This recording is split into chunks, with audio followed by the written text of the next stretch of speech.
Kyle Shanahan says Brock Purdy's arm is good.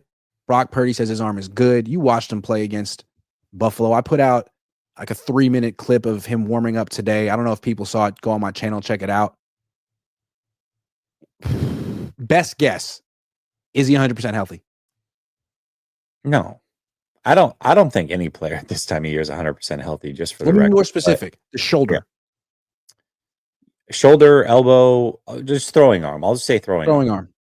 No, I don't think so. I think for him to not practice really for a week and then play in the cold, kind of half practice that week, there's no way that it's 100%.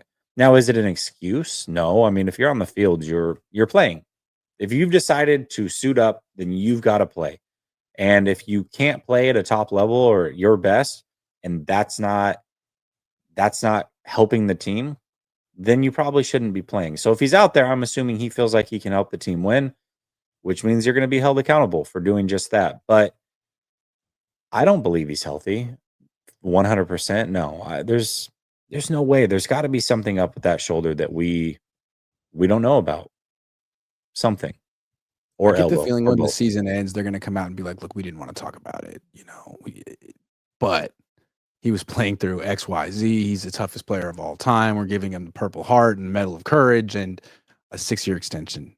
I don't know. I want to give him credit for not talking about it. Like even Fred Warner, it was like, why'd you tell us? Like, you should have told us after the season, not with 5 games left, but it's okay. I'm not knocking Warner, but I do give Brock credit for just being tight-lipped about it, not using it as an excuse. Not being like, hey, if I put up some subpar numbers, just remember that that's not the real me out there. Because no one cares, man. If you're on the field, you got to find a way to win. Forget numbers. You got to find a way to win. And I think he's trying to do that. And like 4 years ago, the last time the Niners had one of these down years, Jimmy got hurt. And he shut himself down for the whole season at a certain point. And I think Kyle Shanahan wanted him to come back and felt he could have gutted it out. And I think maybe Jimmy was like, for what? For who? Season's over. And I think that was a big reason they traded for Trey Lance, because Kyle's mind, like, dude, we pay you to play football. If you can play football, you need to play football. So at least Brock is showing Kyle, like, hey, man, if you pay me, I won't make business decisions. I'm a tough guy. And I think he is essentially an extremely tough guy who wants to play football. No, I agree with that. Yeah. What was didn't Jimmy have a shoulder thing along with a thumb going into the playoffs in like 2021? What was the shoulder thing that he played through? Do you remember? I forget how he hurt it, but he played through a shoulder thing. That was 2021.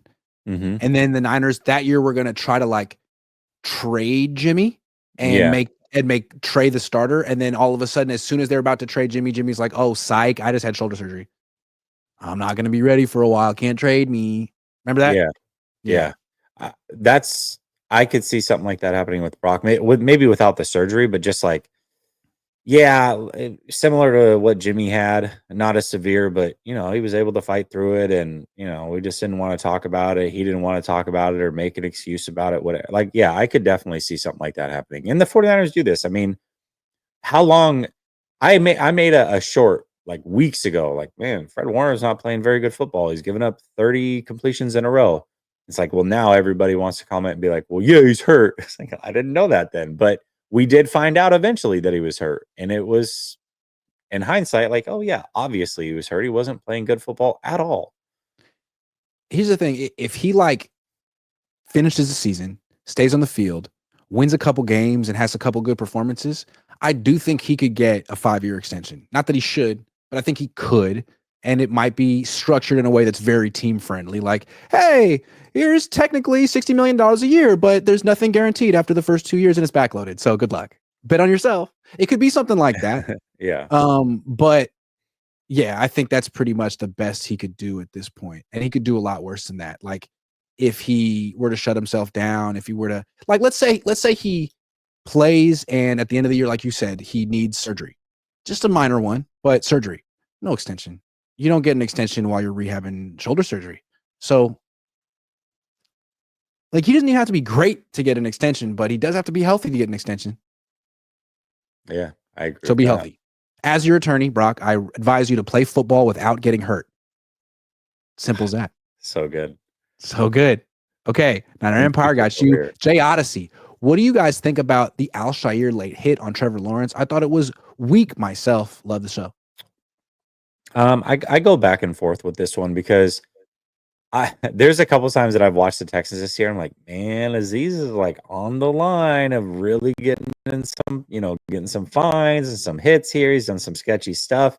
But that play in particular, yeah, he was super. I do think he's just a super aggressive player. So it warrants that potentially could happen. But also, it's really hard when you're going at 100 miles an hour to just stop and know that somebody's sliding. It's so tough. So I don't know, man.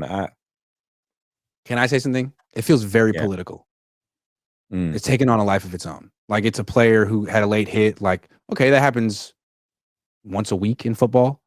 But like, the way people have gotten really mad and the fact that he's suspended for 3 games and the stuff that John Runyon wrote about him feels very political. Like, well, Runyon, he has no room to talk. He was voted like the dirtiest player when he played. It's just like one of these moments in an NFL game that like transcends the sport, and all of a sudden you're getting opinions from people who never watch football, and it's people who would just be like reading, the National Review or the Wall Street Journal, or like, you know what I mean? It's like, oh, this is terrible, and he was wearing Free Palestine cleats. Oh my, his name is Al-Shaair. Oh my God, I hate him.